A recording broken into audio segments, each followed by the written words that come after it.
Nuevas son tus misericordias, oh Dios, cada mañana, y grande es tu fidelidad. Bienvenidos a nuestro tiempo devocional. Somos la Comunidad Cristiana Internacional, City. Hola, bienvenidos.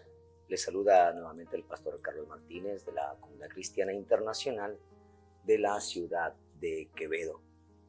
Y les invito nuevamente a meditar en esta nueva serie de devocionales.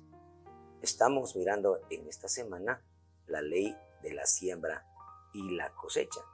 El día de ayer habíamos visto el primer paso, el primer punto, que era el terreno correcto.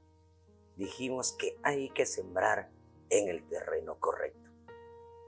Creo que la palabra de Dios y el Señor fue muy claro al hablarnos al respecto. Y ahora vamos a pasar al segundo punto importante para que en este año tengamos una abundante siembra y una abundante cosecha, por supuesto. El punto de hoy o el tema de hoy, mejor dicho, es sembrando constantemente. Así es, querida familia, querida iglesia, sembrando constantemente. Vamos a ver la palabra de Dios. Iniciemos leyendo la palabra de Dios en la primera carta a los Corintios, en el capítulo 16, los versículos del 1 al 2. Primera carta a los Corintios, capítulo 16, versículos del 1 al 2. Dice así la palabra de Dios. En cuanto a la ofrenda para los santos, haced vosotros también de la manera que ordené en las iglesias de Galacia. Cada primer día de la semana, cada uno de vosotros ponga aparte en su casa, guardando lo que por la bondad de Dios pueda, para que cuando yo llegue, no se recoja entonces ofrendas. Qué interesante lo que nos dice la palabra de Dios por medio del apóstol Pablo, cuando le escribe a los corintios y les indica y les enseña que en cuanto a las ofrendas, dice, ¿no? Para los santos, mire qué interesante, en cuanto a la ofrenda para los santos, es decir, para quienes dirigen la iglesia, para quienes están en la iglesia, para quienes necesitan dentro de la comunidad de la iglesia, les dice, haced vosotros también, y ahí les pone un ejemplo interesante de la manera que ordené en las iglesias de Galacia. ¿Qué quiere decir esto? Esto venía enseñando en iglesia, no solamente era para una iglesia, no, esto era para todas las iglesias. Les está diciendo que esto ya lo venía enseñando anteriormente en las iglesias de Galacia. Y mire lo que les dice, cada primer día de la semana, cada uno de vosotros ponga aparte en su casa, dice, guardando lo que por la bondad de Dios pueda. Miren, de manera voluntaria, dependiendo de lo que Dios le bendiga, le quiere decir. Dice, para que cuando yo llegue, no se apuren en ese rato, no estén como desesperados, como desorganizados, recogiendo las ofrendas de manera apurada. No, Él les estaba dando un orden para poder sostener, guiar y llevar estas ofrendas como semilla, tanto para los santos de las iglesias de quienes estaban necesitando, como para que ellos, quienes ofrendaran, también pudieran tener un orden para poder luego cosechar las bendiciones materiales y espirituales que Dios promete. Y esto quiero ser claro, no lo está prometiendo ningún hombre, ningún pastor de ninguna iglesia. Esto es lo que Dios dice en su palabra a nosotros, a sus hijos, a la iglesia. ¿De acuerdo? Por supuesto, si vemos a un próspero agricultor, por poner un ejemplo, podemos pensar que su prosperidad viene de haber sembrado y cosechado solamente una vez en su tierra. quiero repetirle esta parte. Cuando vemos a un agricultor próspero, ¿no? Y aquí yo me imagino las haciendas que hay aquí en Quevedo, en la provincia de Los Ríos, son inmensas, muchas son inmensas, donde siembran un banano, el cacao, la palma, son extensiones grandes. Entonces aquí viene la pregunta, ¿podemos pensar que su prosperidad viene de haber sembrado y cosechado solamente una vez en ese terreno? ¿Usted piensa que eso no? Por lógica no es así. Definitivamente que no. Sabemos que el éxito de este agricultor próspero, ¿no?, viene de su constancia de sembrar su tierra por lo menos 2 o 3 veces en el año, ¿sí? Y todos los años, por supuesto. Entonces, esto hay que recalcar, sembrar varias veces en el año y todos los años. Así podemos ver la prosperidad de un agricultor, de un hacendado, ¿no es cierto? De esta manera uno puede darse cuenta. Es por eso, querida iglesia, querida familia, es por eso que en el pasaje bíblico que acabamos de leer, el apóstol Pablo nos habla de la constancia para sembrar. Nos habla de ser constantes para sembrar. Y esto le quiero hablar a usted, integrante de la iglesia, que cree o que piensa que porque sembró hace 10 años o hace 1 año o hace 3 meses, esa siembra tiene que darle cosechas toda la vida. No, por supuesto que no, porque esto es una ley natural, ¿sí?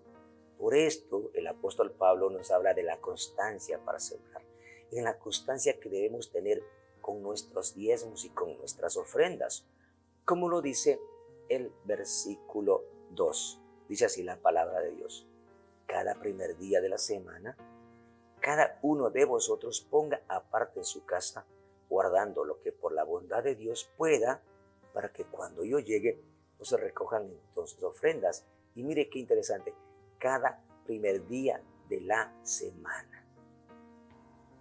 Esto es interesante. Bueno, y tenemos que entrar en el contexto, ¿no? En este lugar, en esta parte histórica, donde Pablo nos habla, la remuneración es semanal, ¿no? El salario era semanal. Aquí en Quevedo también muchas empresas agrícolas a sus trabajadores les pagan de manera semanal, ¿sí? Y déjeme decirle que aquí los trabajadores de esos lugares que son parte de nuestra iglesia diezman de manera semanal. Mire, así es. Obviamente que muchos pues tienen remuneraciones mensuales, ¿sí? O quincenales, y de esta forma Dios nos habla de cómo debemos nosotros empezar a sembrar. Entonces ellos recogían, regresando al texto bíblico, la ofrenda para las iglesias cada primer día de la semana. Así es. Entonces, viene aquí una pregunta para usted, querida familia. La pregunta es la siguiente: ¿quiere ver que la ley de la siembra y la cosecha se hace realidad en su vida? ¿Sí? ¿Quiere ver que la ley de la siembra y la cosecha se hace realidad en su vida? Entonces, ¿sabe qué? Usted tiene que ser constante con sus diezmos y con sus ofrendas. Así es. Y que ese sea uno de sus propósitos en este nuevo año. Y este nuevo año que empezamos de manera diferente, ¿no? De lo que terminamos el mes de diciembre. ¿Por qué? Porque estamos empezando con susto, empezamos con temores, empezamos con angustias con respecto a esta situación sanitaria a nivel mundial y obviamente en nuestro país también. Y muchísima gente está siendo contagiada, se está enfermando con esta nueva cepa o con gripes. ¿No es cierto que la gente ya no sabe si es gripe, si es COVID? Y entonces viene la angustia, viene el susto, viene la desesperación. Y obviamente viene los recursos tienen que ser sacados.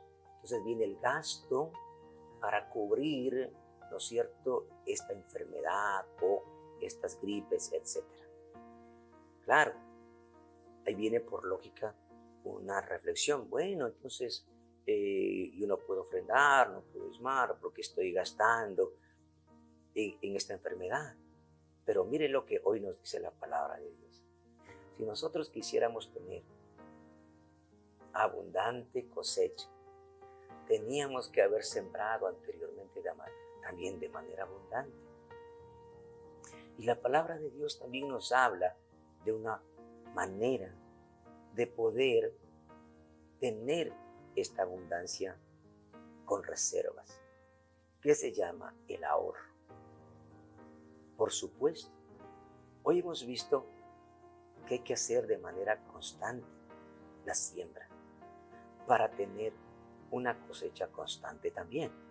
Pero también usted tiene que aprender que, como Dios nos enseñó, tenemos que ahorrar. Tiene que haber un ahorro. Así como a quienes cosecharon abundantemente, porque han sembrado abundantemente, no se gastaron todo el dinero, no lo despilfarraron todo el dinero, sino que el Señor nos ha dicho que guardemos. Si usted recuerde, la palabra de Dios nos habla de esta manera clarísima cuando en el libro de Génesis nos habla acerca de la vida de José, un hombre que tuvo la sabiduría de Dios. Y dijo él que siempre hay que ahorrar. José, lo dice en la palabra de Dios, ahorró el 20% de sus ingresos. El 20% de los ingresos ahorró, y el país entero, no una persona, no una familia, sino un país entero, tuvo para subsistir 7 años de escasez y de hambruna profunda que hubo en aquella época en la tierra, en esa tierra. Lo pudo soportar 7 años de sequía y de hambruna profunda, porque José, con la sabiduría que Dios le dio, ahorró el 20% de sus ingresos. Si usted no puede ahorrar el 20% de sus ingresos, tiene que tener un ahorro mínimo del 5%. Mínimo del 5%. Ese ahorro le permitirá a usted tener, como se dice, comparando, un salvavidas cuando las aguas crezcan, para que no le ahoguen en la forma económica. Mucha gente dice que yo gano tan poco que no puedo ahorrar. Una, no ha sabido sembrar posiblemente. Otra, maneja muy mal su economía. Sí. Y tercero, nunca ahorra porque cree que gana tan poco que es imposible ahorrar. Créame, querida familia, querida iglesia, usted tiene que aprender a ahorrar de manera constante, como constantemente se siembra y como constantemente se cosecha. Hay que ahorrar constantemente. La palabra de Dios, que acabo de informar, nos dice que el 20% de esa manera salió a flote un país entero en un tiempo de hambruna terrible, escasez terrible. Nosotros, si no podemos ahorrar el 20%, tiene que tener un porcentaje de ahorro que le permita tener un salvavidas para futuros problemas. O también el ahorro se puede destinar para la compra o adquisición de un bien determinado, que usted puede tener el ahorro y luego comprarlo de manera de contado, o tener el ahorro para la primera cuota o para el porcentaje. Por ejemplo, cuando se quiere comprar una casa, le dicen, bueno, con el 20% o el 15% del costo de la casa, usted tiene ya la posibilidad de hacer uso de esta compra. Para muchas cosas el ahorro sirve, pero créame, tiene que usted ahorrar. Sembremos constantemente, cosecharemos constantemente, pero también, ¿sabe qué? Ahorremos constantemente. Este es el mensaje del día de hoy, querida familia, así que nos vemos el día de mañana y que Dios le bendiga de una manera rica y abundante. Hasta pronto. Te invitamos a seguir descubriendo el mensaje restaurador que Dios tiene preparado para tu vida. En cualquiera de nuestras reuniones, para mujeres, parejas, jóvenes, niños, emprendedores y también en nuestras reuniones familiares. Somos familia, somos iglesia.